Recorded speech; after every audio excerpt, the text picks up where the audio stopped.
좋습니다. 또 우리에게 필요한 거 볼게요. 우리에게 필요한 거 어디 있느냐.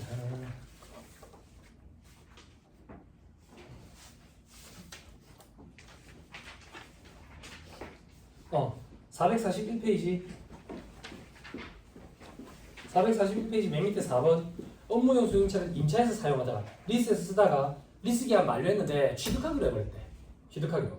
그랬을 때 관련 비용 송금산이 한도액은 어떻게 한대? 마지막 줄 끝에 리스냐 저기 자차냐 이런 거 구분 안 하고 그냥 다 하나로 봐가지고 계산을 한다.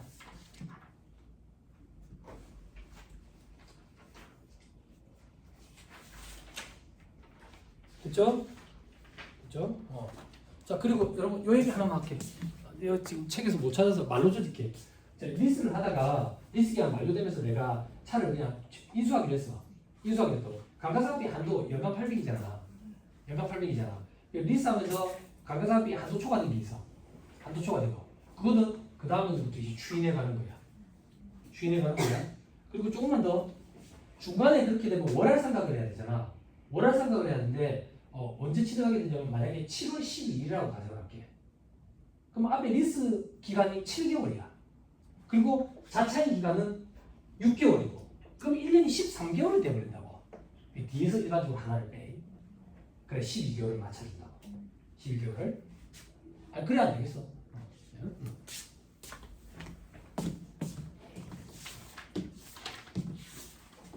됐어요. 뒤에 보니까 막 복잡죠. 보기 쉽죠. 넘어가세요. 기타의 비용 관련 세무 조정 뭐 이렇게 있죠. 그죠? 자, 업무 무관 비용. 업무 무관 비용은 여러분들 업무와 관련 있는지 없는지 여부 판단은 정관상 목적 사업에 따른다 했다. 근데 이 칼로 무자는 참 잘 안 된다더라. 어떤 거? 사람들이 다짜고짜 그렇게 물어보는 사람들이 있거든. 특히나 저 대구 가면 부산에는 그 마트에서 물건 산 거 경비 넣어줍니까? 마트에서 뭘 샀는지 봐야지. 안 그래? 코스트코에서 물건 산 거 넣어줍니까? 뭘 샀는지 봐야지. 코스트코에서 가제부를 사가지고 식당에다가 설치를 했대. 그러면 부가세 매입세 공제도 되잖아. 그지? 그런데 현실적으로 우리가 뭐 샀는지까지 보기는 힘들지. 그치? 그치? 그러면 어떻게 해야 되는데요? 그렇게 물어보면 제가 답을 드리기는 조금 힘들고요. 니는 어떻게 하는데요? 라고 물어보면 사업과 관련 있는 거 제가 뭐라고 얘기하냐면 장사하는 데 관련 있는 거는 부가세 공제도 됩니다. 근데 그거를 제가 구분하기 힘드니까 그건 별도로 자료를 정리해서 주세요. 그러면 사장님들이 신용카드 저기 사용내역 있잖아. 그걸 출력을 해가지고 그 옆에다가 써줘.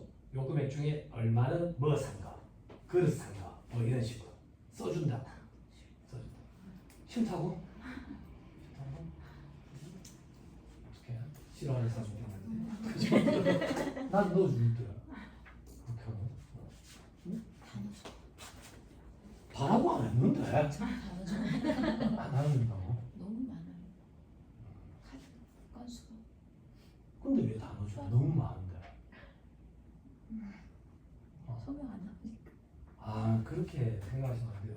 이게 완벽하게 안 되긴 하거든. 엉터리가 생길 수밖에 없지. 만약에 예를 들어가지고 어제 얘기했나 우리 법인에 직기비품을 살 건데 법인 카드 안 들고 왔어. 그래가지고 직원 카드 썼다고. 그래갖고 사무실 들어와가지고 직원 계좌로 넣어줬어. 그럼 이 직원은 신용카드 소득공제 받을 때 그 소득공제 받으면 돼? 안 되지. 근데 그걸 여러 번 발라줄 거야? 안 되지. 현실적으로 불가능하다고 표현하면 좀 그런데 돈이 적으니까 그렇게까지 발라주기 힘든 게 현실이지. 근데 너무 또 이렇게 모르겠어요. 그 사무실마다 분위기가 있으니까. 저는 근데 보수적으로 하는 사람이에요. 보수적으로. 저는 요번에 프랜차이즈 본사 법인 되니까 너무 좋아요. 너무 좋아요. 사업 카드 쓸 거 아니에요. 등록된 거. 카드 사용 내역 자체가 200도 안 돼요. 200도 안 돼요. 딱 보니까 전부 다 관련이 있어요. 차만 빼고. 맞죠? 그동안의 노력이 결실을 맺은 거예요. 이 사람은 개인 사업자일 때는 카드 내역을 보내주면 이제 우리가 판단을 하잖아. 판단을 하면 되는데 이 사람이 전화가 물어봐. 뭐는 됩니까?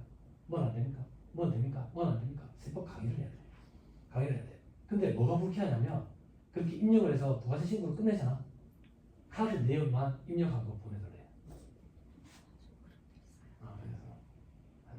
그래서 그러면 조금 그래. 조금 그래. 그럼 여러분들은 이렇게 하셨으면 좋겠어. 두 가지 중에 하나. FM으로 하든지 돈을 더 받든지. FM이 됐다. 보수적으로 하든지 아니면 돈을 더 받든지. 그래서 저는 예전에 직원이랑 같이 있을 때 수수료, 결산 수수료, 조정 수수료 직원이랑 같이 상의했어요. 돈을 너무 적게 받으면 직원이 기분 나빠요. 그래서 이게 맨날 전화 와가지고 주말에도 전화하고 밤에도 전화하고 제가 전화 다 받아줬어요. 수수료 그거 받으면 안 돼요. 그렇게 얘기를 해줬다고. 그런 데는 아무래도 금액이 달라야 돼. 그러니까 수익금액 기준으로 수수료를 받으면 안 돼. 안 그래? 공정한 수수료가 아니라고. 저는 공정하게 받아. 그래서 굶어 죽겠어요. 제대로 못 받아? 돈을 수긍을 잘 못해요. 수긍을 잘 못해요. 예전에 그 데리고 있던 친구는 진짜 기분 안 나쁘게 웃으면서 돈을 참 잘 받은 사람 내가 너무 고맙더라고. 그런 직원이 최고죠. 세무사들끼리 모이면 한 잔씩 술 먹을 때 무슨 얘기 하는지 알아요?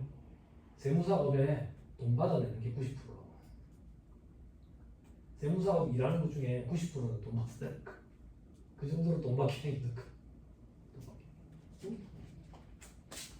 근데 여러분들이 그 스트레스를 이제 대신 받아주면서 그 스트레스에 대한 대가로 월급을 받아가시는 거죠.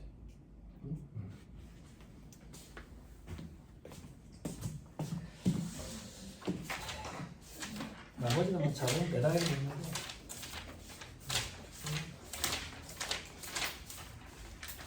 영화라는 얘기합시다. 배당 얘기가 나왔으니까 그 동생들 중에 경력이 좀 짧은 동생들이 어떤 걸 힘들어하냐면 이익인형 처분계산서 작성할 때 좀 힘들어요.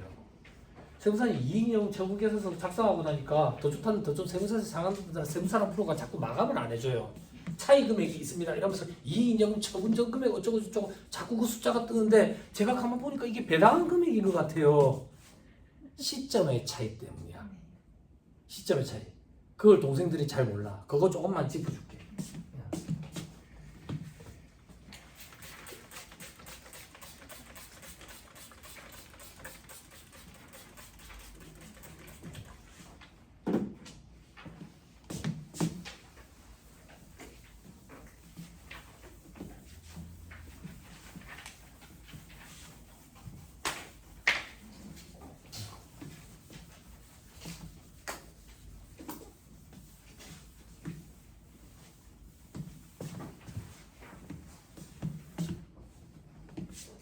자, 봐봐. 2023년 거 가지고 해볼게. 지금 2024년이고.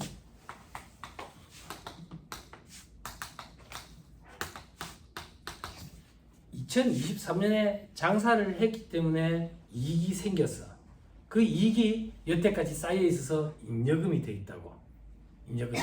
그러면 그 잉여금은 2023년 말자 12월 31일자 재무상태표상 자본금에 잉여금에 들어가 있다고. 그 잉여금을 가지고 처분을 할 때 이익잉여금 처분계산서를 작성하는데 그 처분계산서는 처분 예정일에 몇 월 며칠이라고 넣는다고요? 3월 31일에 넣죠. 3월 며칠 따르게 넣는 분 왜 25일인데 그거? 왜 15일인데? 저기 주주주. 아 주총 왼손 왜 오른손 이거? 아이고. 그럼 저도 올해는 3월 15일로 다 바꿔야지. 의미가 없다 그 얘기죠 제 말은. 의미가 없다. 아무튼 3월 말이라고 가정할게. 이 잉여금의 처분은 3월 말에 일어나. 3월 말에 이 잉여금 처분 계산서가 이렇게 생겼다고.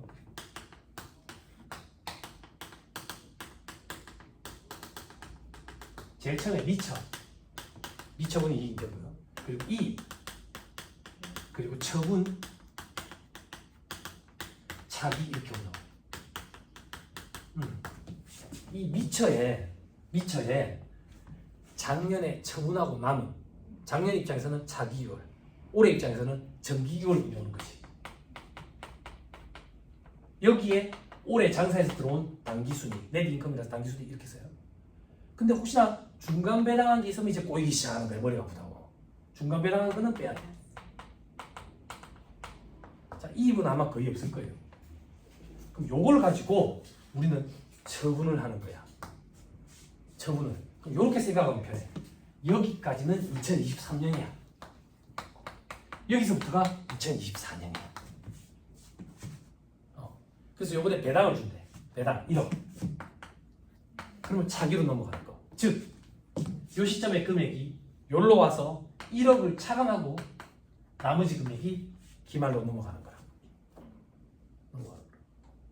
그래서 이걸 이익잉여 처분 계산서에서 숫자를 잘못 집어넣거나 혹은 분계를 억지로 찍어 넣어가지고 요 날짜에 반영이 돼버리는 경우가 있어. 그러면 마감이 안 되는 거야. 숫자가 틀어져가지고. 이익잉여금의 처분은 다음 연도에 일어나요. 그러니까 다음 연도 분기에 들어가는 거라고.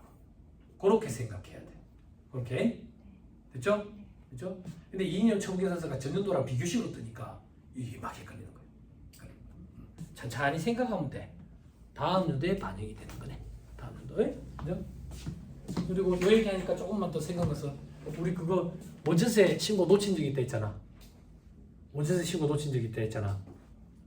아니 우리 사무실에서 그래서 세무사님 제 월급에서 까세요 그래 뭐 어쩌고 저쩌고 그렇게 눈물 좋은 스토리가 있었잖아. 응? 그렇잖아.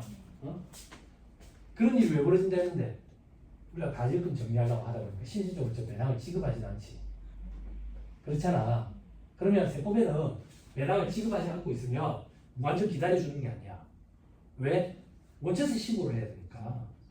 지급시기 의제 규정을 또 적용해야 된다고. 3개월 기다려줘. 3개월 기다려준다고. 그러면 3월 말에 배당을 주기로 확정을 했어.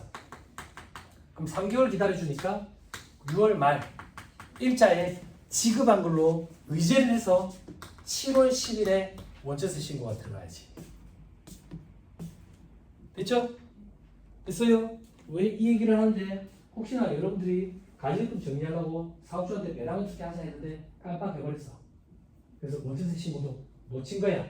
놓친 거야. 그럼 우리는 가산세 문제가 있잖아. 가산세 문제가 있으니까 3월 말에 결의를 하고 6월 말까지 지급시기 의제 규정. 그래서 7월 10일에 원천징수 신고를 해야 되는 걸로 하고 가산세가 그나마 좀 줄어들지. 그렇죠? 그렇죠? 3월이니까 4월 10일까지 이렇게 하는 것보다 날짜가 줄어들잖아. 그러면 그 얘기야. 그 얘기. 그렇죠? 됐습니다. 또 뭐 할 얘기 중에 좀 빠뜨린 게 있나? 그 얘기만 하고 집에 갑시다. 기부금. 기부금. 기부금은 그냥 얘기 들으시면 돼요. 기부금은 고시생들은 기부금 파트를 참 힘들어요. 어렵거든요. 계산하기도 어려요. 그리고 법정 기부금이냐, 지정 기부금이냐 이런 거 암기 다 해야 돼. 암기 다 해야 되는데 여러분들은 기부금 영수증에 코드가 있거든. 코드만 입력하면 돼. 코드만 입력하면 되는데 여러분들이 뭘 좀 주의해야 되냐면 갑자기 기억이 안 나네. 언니 좀 도와주세요. 여러분들 아실지 모르겠는데 과거에 기부금이 법정 기부금이 있었고 특례 기부금이라는 게 별도로 또 있었어. 그리고 지정 기부금이 있었거든. 근데 이 특례 기부금이 쪼개져 버렸어. 대부분 다 일로 들어가 버렸어. 대부분. 그래가지고 법정 기부금, 지정 기부금 이렇게 있었다고. 근데 법인세법상 법정 기부금의 한도는 차감한 소득금의 50%거든. 50%. 그래서 이걸 50% 한도 기부금. 요거는 10% 사회적 기부는 20%거든. 10%, 20% 한도 기부금. 이렇게 명칭이 바뀌었었다고. 명칭이 바뀌었다가 이게 또 명칭이 특례 기부금, 일반 기부금으로 용어가 바뀌었어. 그래서 혹시나 과거 예규를 볼 때 여기 이게 좀 주의해야 돼. 조금 잘 봐야 돼. 지금 용어가 이렇게 바뀌어서 이런 건 뭐 개정이라고 표현을 안 하고 용어 자꾸 이렇게 바뀌어. 왜 저런데요? 그건 기획재정부에 전화를 해봐. 전화번호는 나도 몰라. 전화하면 안 받을 거야. 아니 하는 힘이 없다고. 혹시나 여러분들 중에 나중에 높은 지위에 올라가시게 되면 그때 저를 잊지 마시고 불러서 개로 쓰세요. 제가 이런 거 다 바꿔드릴게요. 많이 해주는 기부금, 적게 해주는 기부금 이렇게. 아니 안 그냥 부가세 이거 웬 말이야? 앞에 6달, 뒤에 6달 이렇게 하면 되지. 안 그래? 석 달마다 첫 번째 석 달, 두 번째 석 달 이러면 되지. 이렇게 됐죠? 됐죠? 그리고 중요한 계정 벌써 이제 몇 년이 지나서 익숙하죠. 뭐 기부금 한도 초과되죠.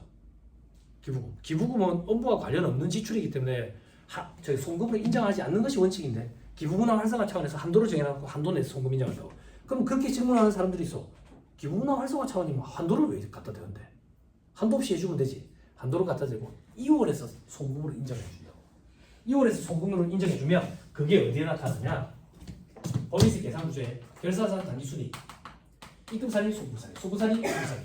그러면 차가감 소득금액이라는 게 있어. 이제 이거 보는 거예요. 여기에 기부금 한도 초과해. 여기에 기부금 한도 초과 2월에 소금살인. 여기에 들어가서 탁 붙는다고. 왜? 작년에 여기 한도 초과액이 있었거든. 이걸 하고 나면 이제 각사면도 소득금액이 나오는 거예요.